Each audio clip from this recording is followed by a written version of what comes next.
Hello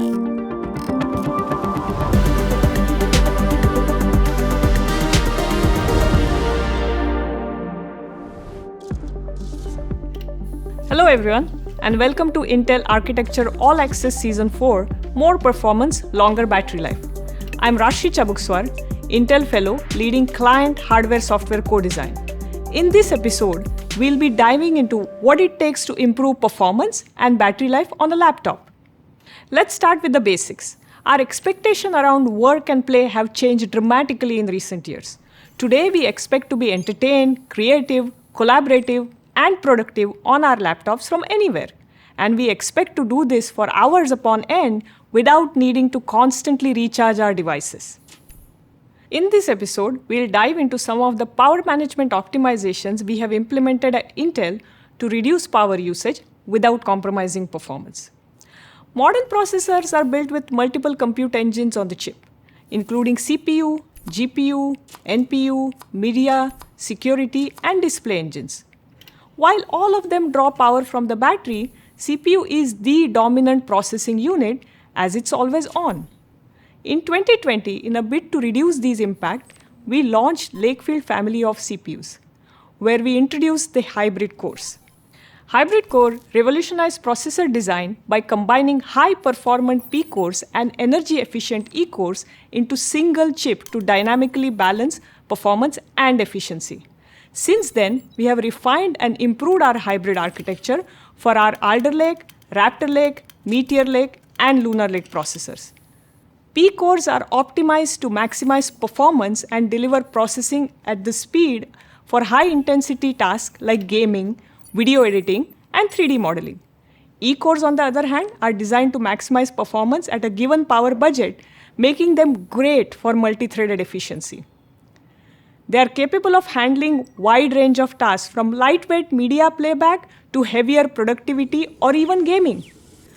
Hybrid architecture has significantly transformed performance and battery life of modern devices.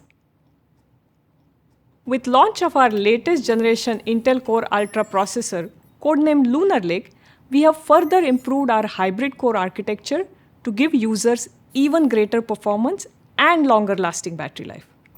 Critical to this are optimizations made to the core themselves.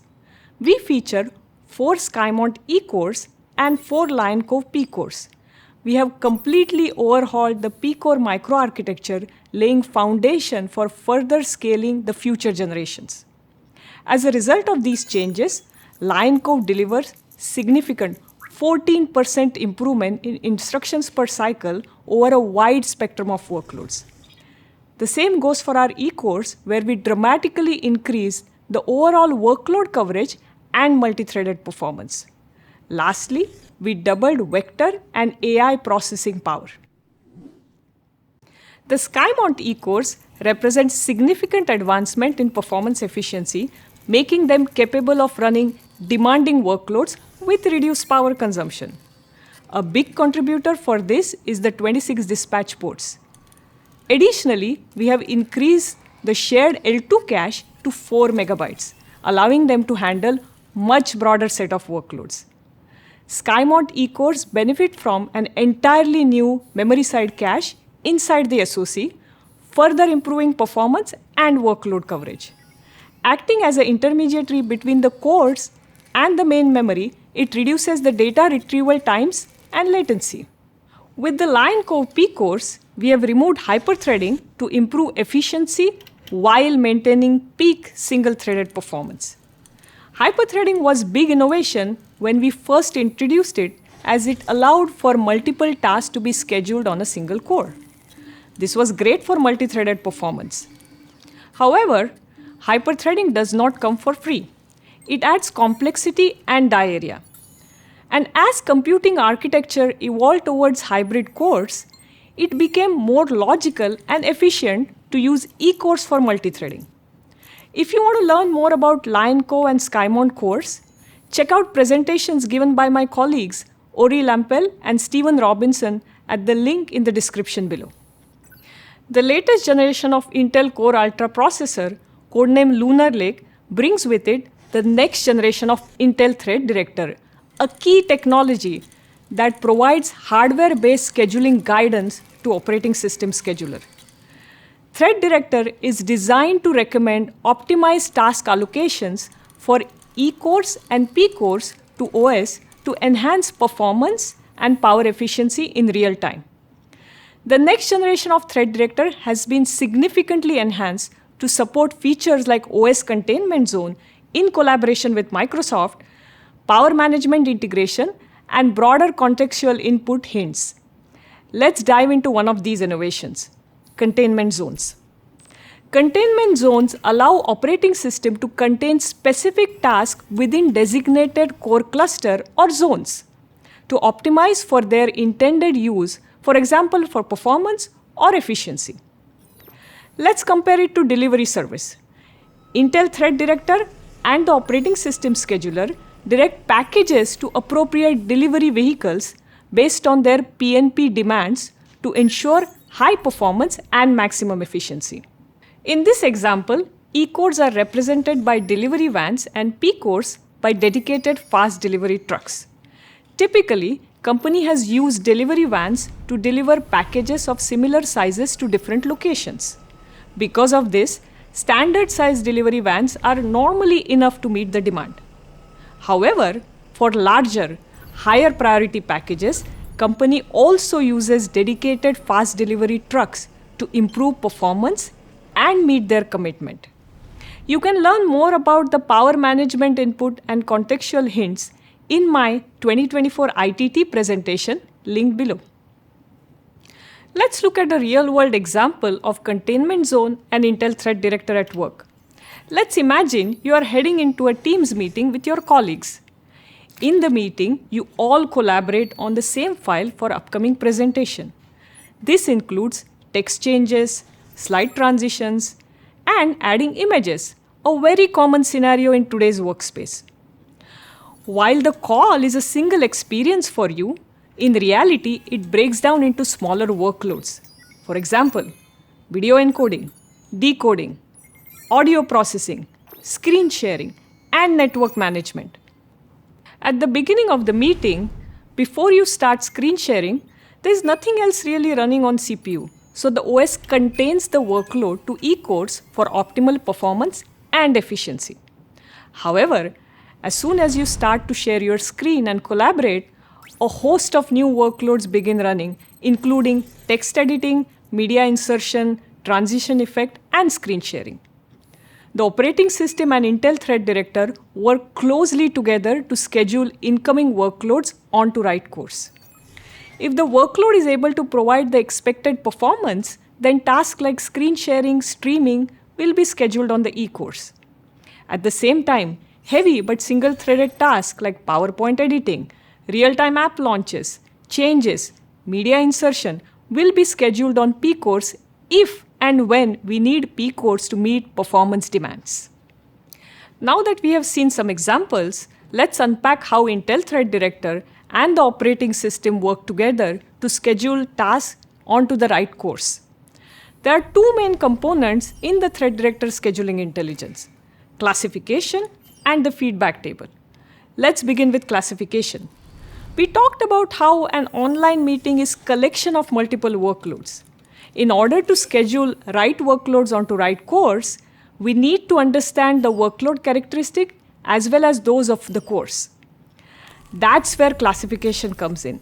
This is the data provided by Thread Director to the operating system specifying workload classes based on several characteristics. Thread Director defines the classes using an AI model trained on Intel performance monitoring events.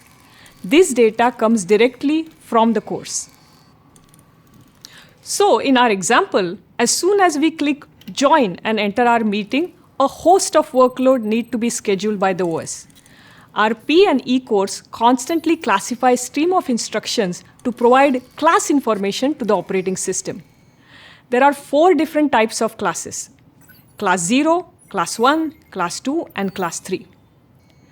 The Thread Director table indicates which cores are performant and which cores are efficient for each class. An example of class 0 tasks are scalar instructions. Both P and E cores can handle these, and performance in terms of IPC in resolving them will be similar.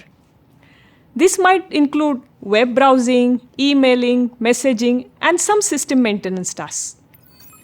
Class 1 tasks require moderate processing power and are more complex, such as AVX2 FP32 instructions. They can run on both P and E cores. However, in most cases, performance of P cores will be higher. Class 1 tasks might include photo editing, content creation, and moderate gaming. Class 2 tasks require large amount of processing power and rely on specialized hardware features such as VNNI, where P cores provide additional performance benefit over E cores. This includes tasks like CPU-based AI operations. Class 3 primarily is a non-scalable work such as spin on pause and threads waiting for work, which is quite common in client. The reason why we have class is so that we can prioritize real work for more performant cores versus non-scalable work. Now that we understand different classes, we need to find a core to schedule them on that matches their needs. That is where our feedback table comes in. Based on the live status of cores, the OS is shown recommendation of which cores are best suited for which workload class. For that, Intel Thread Director uses the feedback table. In case of major events such as when GPU or NPU take more power budget, the table might be updated to show changes in performance and efficiency ordering. With this, the feedback table and the classification data, the OS can now decide which cores are best suited to run different tasks by gauging their power demands. An important note is that the classification and feedback table is just guidance to the OS scheduler, meaning the OS considers this guidance among other sets of input to make final call on where the workload should be scheduled. We can think of it as a ferry transporting cars, vans, and trucks between two islands.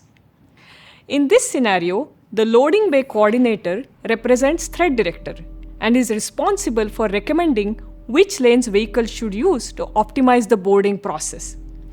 Thread Director reports these recommendations to Harbor Master, which is the OS, who is at the port gate waiting to indicate which lanes the vehicle should use. There are many ways to classify incoming vehicles, including weight, length, and cargo type. Acting as a loading bay coordinator, Thread Director recommends the OS that they use length-based classification. For morning service, only passenger cars arrive. As the car loading bay fills up and the remaining lanes stay empty, the loading bay coordinator shares the live status with the Harbor Master, recommending that all 3 lanes should be used to make optimal use of ferry and thus improving efficiency, which Harbor Master accepts. In the afternoon, there is a mix of cars, camper vans, and trucks. As loading begins, Thread Director sends feedback to Harbor Master, recommending that vehicles are evenly distributed across 3 lanes. As loading progresses, the Thread Director notices there are less trucks now and the cars could be diverted to truck lane to improve efficiency. However, as in case of OS making optimal scheduling decision based on additional statistics, the OS Harbor Master rejects the recommendation, as there are no more vans and it can see more trucks are coming that the Thread Director can't yet see. So the OS instead allocates trucks to both truck and now the empty van lanes to increase efficiency. In this way, Thread Director and the OS work together to scale the workload up and down to ensure we can improve performance and longer battery life. Efficiency and performance go hand in hand. And at Intel, we are constantly working to improve both to ensure you can do more and go further without having to plug in. Thank you for joining me in this episode of Intel Architecture All Access.